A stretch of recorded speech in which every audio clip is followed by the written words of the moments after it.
Pada saat tawaf, Rasulullah Shallallahu Alaihi Wasallam bertemu seorang pemuda yang pundaknya terlihat lecet-lecet. Setelah selesai tawaf, Rasul menghampiri pemuda itu dan bertanya, "Kenapa pundakmu seperti itu?" Pemuda itu menjawab, "Ya Rasulullah, saya berasal dari Yaman. Saya mempunyai seorang ibu yang sudah uzur. Saya sangat mencintainya. Saya selalu menggendongnya dan tidak pernah melepaskannya. Saya melepaskan ibu saya hanya ketika buang hajat, sedang sholat atau saat istirahat. Di luar itu saya selalu menggendongnya." Pemuda itu lalu bertanya, "Rasulullah, apakah aku sudah termasuk orang yang berbakti kepada kedua orang tua?" Sambil memeluk pemuda itu, Rasulullah menyatakan, "Sungguh Allah ridho kepadamu. Engkau anak soleh, anak berbakti. Tetapi wahai anakku, ketahuilah kasih sayang orang tuamu kepadamu tidak akan terbalaskan olehnya." Sekelumit kisah tersebut menginspirasi kita semua. Berbakti kepada kedua orang tua dengan ikhlas merupakan sebuah ibadah yang dapat menyebabkan seorang anak mendapat ridha Allah Subhanahu wa Ta'ala.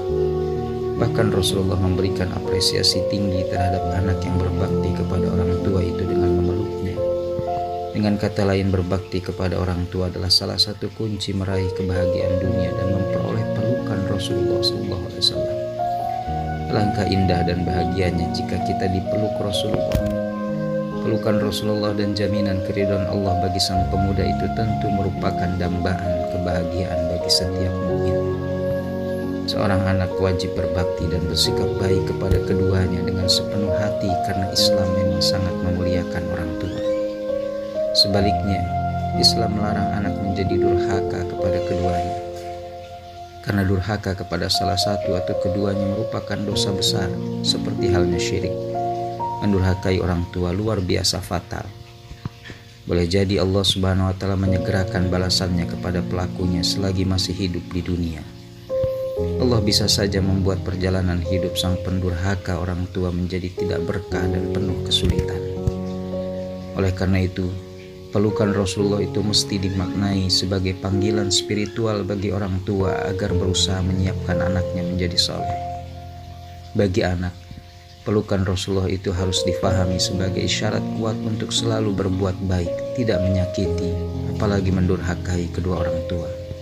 Jangankan mendurhakai, membuat orang tua sedih saja sudah termasuk durhaka. Dari Ali bin Abi Thalib radhiyallahu anhu, Rasulullah Shallallahu Alaihi Wasallam bersabda, "Siapa yang membuat orang tuanya sedih berarti ia telah mendurhakai keduanya." Disadari atau tidak, banyak hal membuat kedua orang tua itu sedih.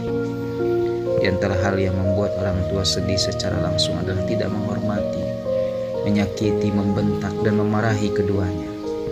Hal yang membuat keduanya sedih secara tidak langsung, misalnya seorang anak melakukan pelanggaran ajaran Islam, seperti bermaksiat, meninggalkan sholat, dan lain sebagainya.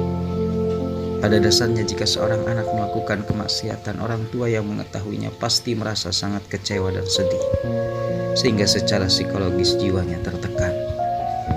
Berbakti kepada kedua orang tua dalam Islam tidak hanya berlaku saat mereka masih hidup, tetapi juga setelah tiada.